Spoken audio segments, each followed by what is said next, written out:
আলেম ওলামার বক্তব্য বন্ধ করে মাহফিলে বিভিন্ন ব্যক্তিদের বক্তব্য দিতে দেন? শরম হওয়া দরকার, লজ্জা হওয়া দরকার। একজন আলেম কোরআন হাদিসের বক্তব্য দেয়, তার বক্তব্য বন্ধ করে আপনি কোন একজন ব্যক্তিকে বক্তব্য দিতে দেন, এতই ঠেকা পড়েছে আপনার। কবে আমাদের জ্ঞান হবে? কবে আমাদের হুঁশ হবে? কবে আমাদের চিন্তার দুয়ার উন্মুক্ত হবে?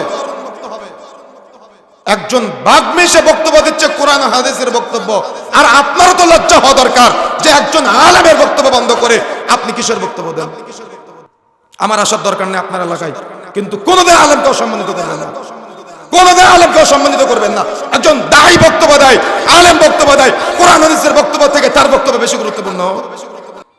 সে যেই হোক না কেন, আমি কাউকে টার্গেট করে বলি নাই, কিন্তু বিষয়টা আমাকে গুরুত্ব দিতে হবে। এটা হলো আমাদের দুর্বল ইমানের লক্ষণ। কোন লজ্জা আপনি একজন ব্যক্তির সে আগমন শুভেচ্ছা স্বাগতম এটা বলতে হবে আপনার? জ্ঞানের অভাব, ইলমের অভাব, চিন্তা চেতনার অভাব, এগুলো বললে ইমামের চাকরি থাকে না, ওই চাকরি করার দরকার নাই। এখানে কন্ট্যাক্ট করে আসি নাই যে আমার গাড়ি ভাড়া লাগবে না যদি আপনারা না দেন, কিন্তু আলেমদের অসম্মানিত করবেন না। চলতেছে সমাজে, কেউ কিচ্ছু বলে না, এজন্য আরো পেয়ে বসেছে সবাই। কেউ কিছু বলার চেষ্টা করে না, সবাই বসে থাকে বোকার মতো। কেন? ওই যে দুনিয়া দুনিয়া দুনিয়া। আর আল্লাহ বলেছেন আলহাকুমুত তাকাসুর, প্রাচুর্যের প্রতিযোগিতায় এই পৃথিবীর মানুষ মোহচ্ছন্ন হয়েছে, হাত্তা যুরতুমুল মাকাবির।